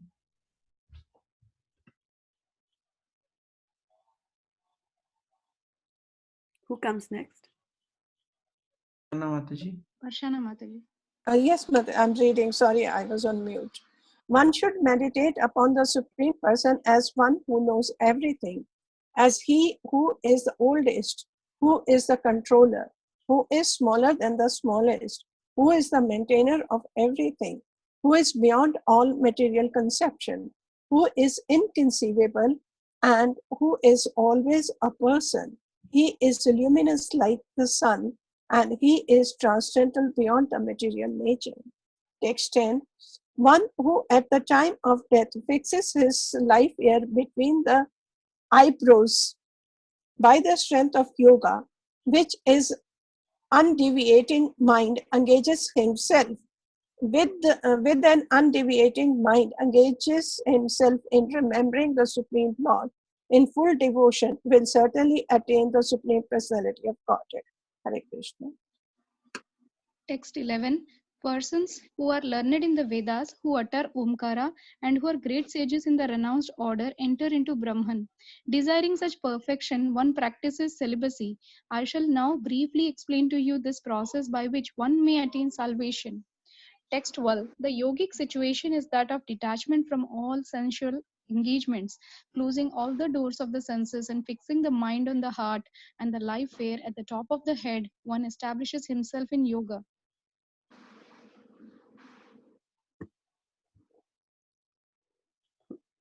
Preeti, and then I think Sashi Shekhar and Victoria, right? That's the order. Okay. Do we have? Okay. Yeah. I think it's Shashi Shekhar Prabhu and Victoria Mataji, then I read. And you? Okay. Sashi Shekhar Prabhu, are you there? Can one of you confirm, because I don't have the dashboard in front of me? Are they still on? Sashi Shekhar and Victoria? No, they have No, left. Mataji, we Okay. don't. They're Yeah. not. Okay, then you go So ahead. I'll read. Yeah. Yeah, after being situated in this yoga practice and vibrating the sacred syllable Om, the supreme combination of letters, if one thinks of the Supreme Personality of Godhead and quits his body, he will certainly reach the spiritual planets. For one who always remembers me without deviation, I'm easy to obtain, O son of Pratha, because of his constant engagement in devotional service. Then after Preeti, Rakesh Prabhu? You just read. I think this phone will catch it. Yeah, you just read. Can you put your finger? Oh, you picture want down? Picture down. Which picture? Because your picture is coming on the 15th. My picture is coming on the 15th. Why is my picture coming? Oh, why is my picture coming? By the way, Everyone's coming. Everyone comes there. Okay. Is it better now for you? 15. Is it better now? Yeah. Okay. Yeah. I can. Okay. I can read now. Okay. After attaining me, the great soul. Hold on. You are sitting right next to me. That causes. Let me mute my. After attaining me, the great souls who are yogis in devotion never return to this temporary world, which is full of miseries, because they have attained the highest perfection. Text 16. From the highest planet in the material world down to the lowest.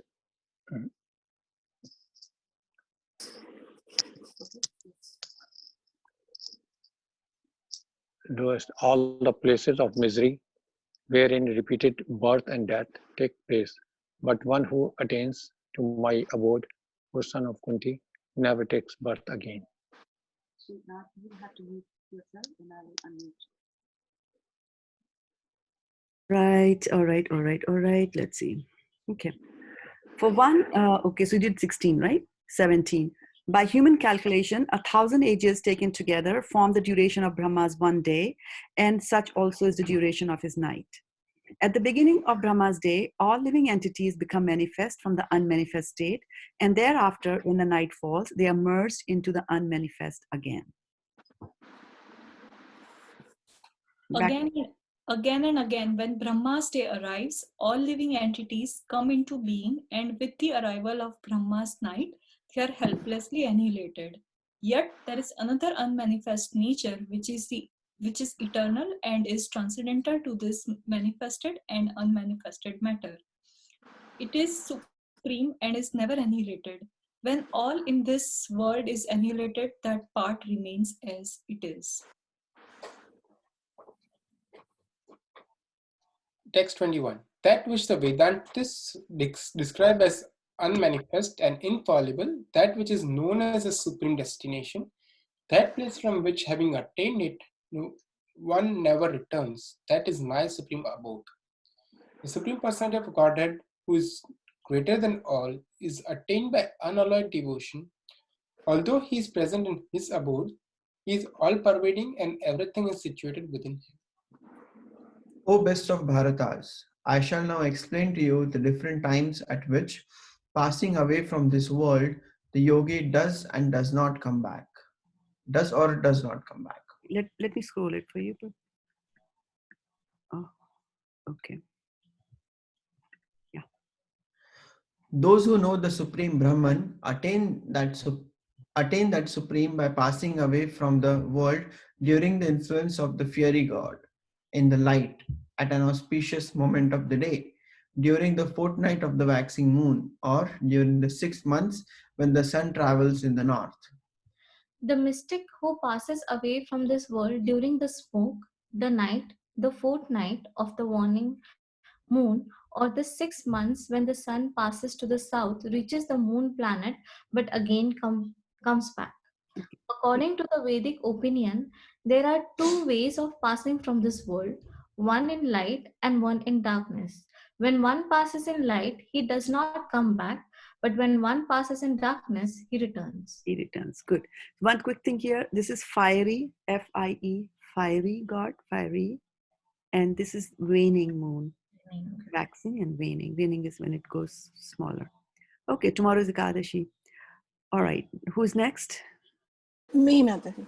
Okay, good. 26. Text 26. According to Vedic opinion, there are two ways of passing from this world, one in light and one in darkness. When one passes in light, he does not come back, but when one passes in darkness, he returns. Although the devotees know these two paths of Krishna, they are never bewildered. Therefore, be always fixed in devotion. Hare Krishna. Text 28.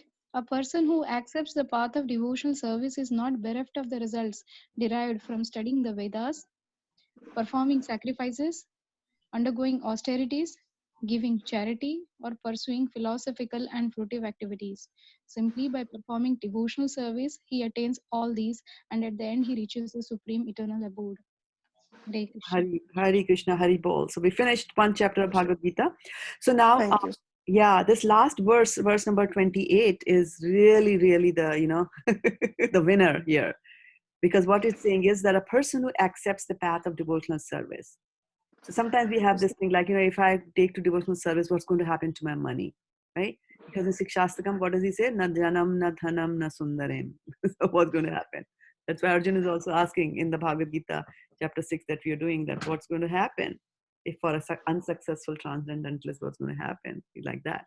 But here Krishna is giving the assurance that, if you accept the path of devotional service, then you will not be bereft of any of those other things that others do, like, studying the Vedas, performing sacrifices to get something, you do tapasya to get something, or whatever gains that you get from giving charity. All those you will still get in any case, you'll get when you are doing devotional service. And the classic example of that is Prahlad Maharaj, right? He wanted to get something, he went for devotional service, and then when he sees Krishna, he says, Krishna, you are so beautiful, I don't want to, and so nice, what was I doing? I was asking for pieces of glass, whereas the diamond is standing right in front of me, right? But Krishna says, no, I'll still give it to you. You wanted a kingdom better than your great grandfather, Brahma? Okay, here is the Dhruv planet for you.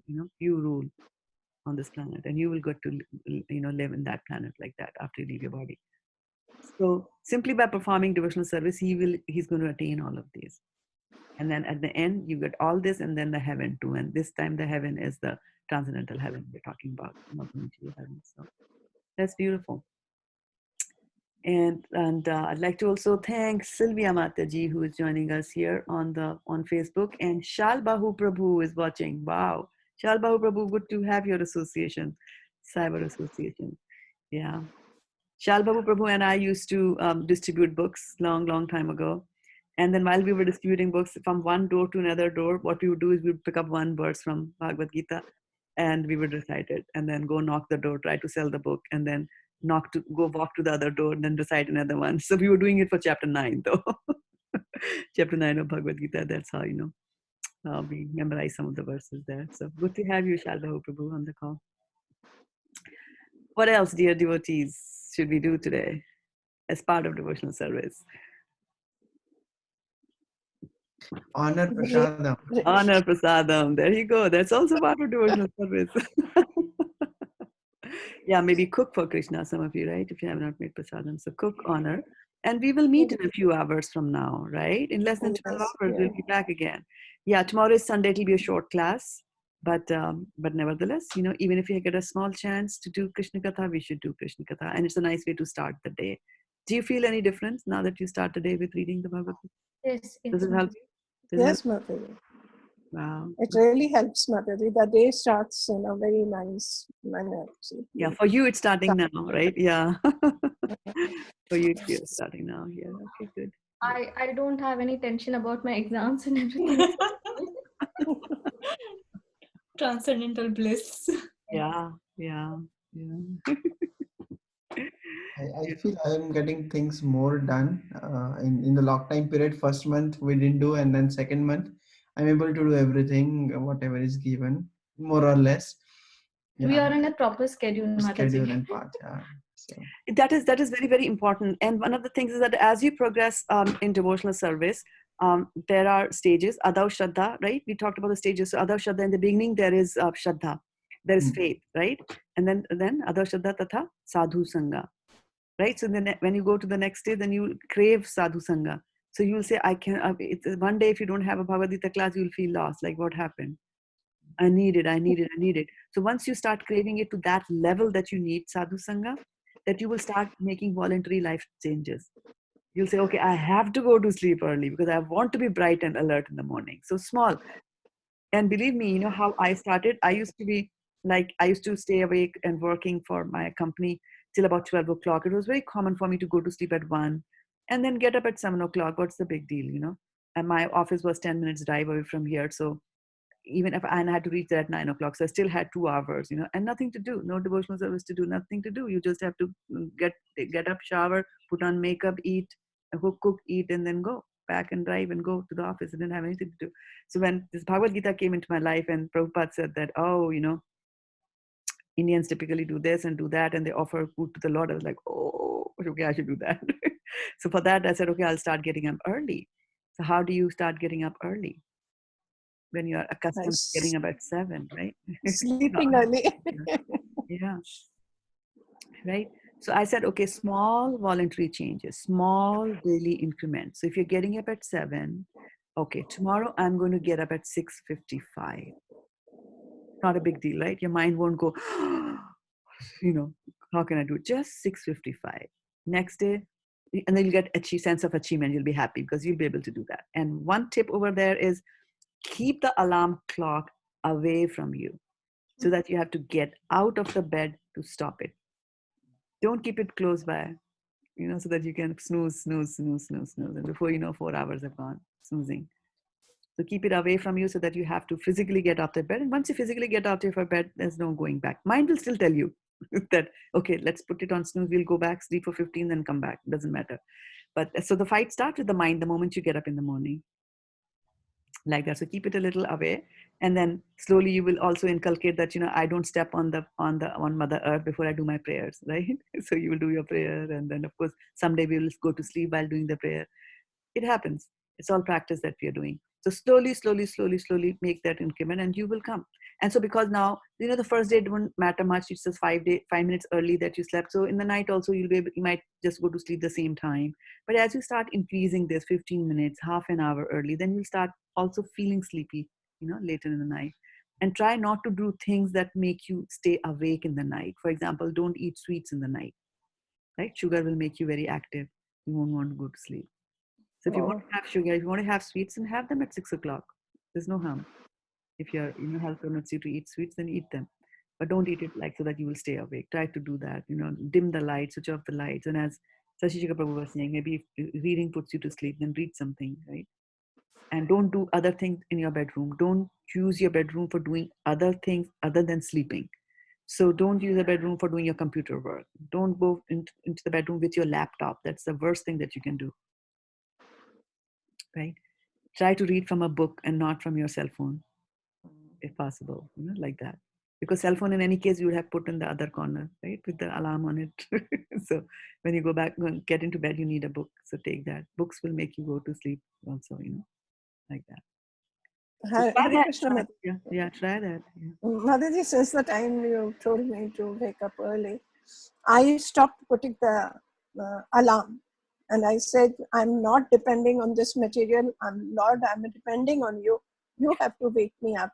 And can you imagine, Mataji, since last 5 days, I'm getting up at between 4 o'clock to 4:30. Actually, that's a very funny, interesting thing that you say, because it is the super soul who wakes us up. Oh, It is okay. the super soul But who wakes you up. Yeah. Yeah. yes, God is super soul. And it's the super soul who also lets you go to sleep. Because somewhere in some corner, if we have the desire to sleep a little bit, super soul will detect it because he's just there, right? He'll pick up that thought and he'll say, okay, he did say or she did say that I want to, please wake me up. But in the heart of hearts, he really wants to sleep that extra minute. So I'll let him sleep because every desire has to be fulfilled. Right? So he'll do that. But if you get rid of those desires, then super soul, you will see the results as you are seeing because you have that strong desire to come to the class or, get up and chant and things like that. Right? Yeah. Thank you so much, Mataji, for being there. So super soul has to be thanked. I don't do anything. Krishna Mataji, I wanted No, to you share are the that source, Mataji. these tips which you shared, like you can instead of 12, you can go 11:55 to bed. That every day you plan a little bit. So I tried to do that, and it worked for me also. So it is very helpful. Wow, there you go. You have testimonial. Yes, Mataji. Thank you. You're welcome. Yeah. Mataji, you could share those prayers which we can do during the day at different Yes. points of time. Yes, I will share. I'll share those with you. Yeah. Yeah. Yeah. I'll hang them on the. Yeah, it'll take me a little time to find them. So I was thinking I should also put the nursing home prayers over there, right? I put the nursing home prayers. The Vigyapti prayers are already there. Did you know the Vigyapti prayers are already there on the website? Did you know? Yes, Mataji. Yeah. So Vigyapti prayers are already there. And these days, Vaisheshika Prabhu actually does he does special, when he does the classes, he does special Mangalacharan prayers. They're really long and they have got verses from Bhagavad Gita, from Chaitanya Charitamrita also added, and beautiful, beautiful verses are there. So I just quickly wanted to show you, and I'm going to share the screen here with you. So when we go to this website over here, there's the Vande Guru, right? So whatever he's giving it to us, I'm keeping it separate because that's really his work there. So down below here, you can see his upcoming schedule so that you know when you should log on to the classes at ISV. And then his recordings, his Facebook page, his YouTube is also there. And then on the prayers, you see I've added this Mangalacharan prayer, the PDF, the long one, the really long prayers that we do. And it's a PDF, it's just, few pages, I think 8 or 9 pages of that. And you can print it and you can, recite these also during the day. You can do that. And otherwise we have, let me just get this console out of the way. Oh God. Okay, here.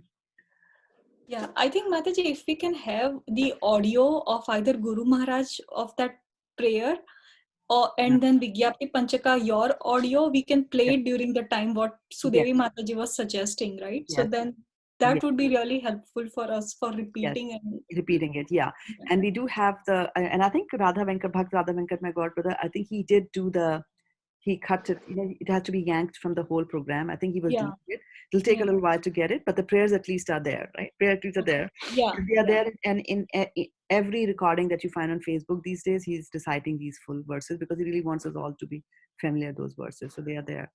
And then, of course, the prayers that we do here. So we have the Vigyapti Panchaka is here. There's why you should pray is there. And then Vigyapti Panchaka. Oh, prayers to Lord Nrsimhadev is already there. Yeah. Okay. I added that. Yeah. I did that for my teacher there. So they are here. The one that we did today. So they are here as well. So I will just add the audio, right? Thank you, Mataji, and thank you, Sudevi Mataji, for bringing this idea. Thank you, Mataji. Mataji is doing so much for us. She's We're uploading asking for more and more resources on the website. This is good thing to give. This is good thing to work on. This is good. Keep asking. Keep asking. Keep asking.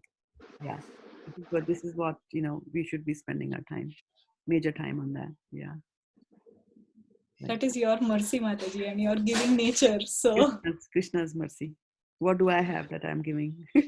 I'm borrowing prayers from here, copying it from KK Song, database.com. All these wonderful devotees have done so much of work, especially Prabhupada, right? Yeah, but when it comes from Shraddha Mataji, whose heart is already placed in bhakti, it really helps us. So Okay. Mataji, you are a real inspiration for us. Tell us something good about Krishna. Okay, all of you. Give me one characteristic of Krishna. He is all at active, Mataji. He is Krishna and all all active. active. He is very merciful and he always wants us to come back to him. So Very even if we are falling, he will again give us a hope to come up and again be associate with him. Okay. What else? He's Rishikesha, He's Rishikesha, which means controller of senses. he controls your senses. Okay, very good. What else? He's Achyuta. He's Achyuta, which means Infallible. he's infallible. Did everybody get a chance to tell us about Krishna? Yeah, I think, right? Okay, good. All right. So with that note and thinking about the super soul, Vanchikalpatrubhyascha kripal sindhubhye putra patitanam pavnebhyo vaishnavebhyo namo namaha gaur premanande hari hari bol. Thank you so much for joining us on the call here on Zoom, as well as those of you who are watching us on Facebook, including Vishal Prabhu. So good to have you on the call. And Vishal Prabhu is my godbrother from the East Coast, and he's out in the front line defending. He's a doctor by profession and taking care of the patients and telling us how to battle corona. So thank you so much for your kind association, and we will meet again in less than 12 hours on Facebook, hopefully, and or YouTube, and of course on Zoom here. Hare Krishna, Dandavat Pranam. I'm going to do the most miserable task of the day, and that is to switch off a conference call which has devotees on it. Hare Krishna. Hare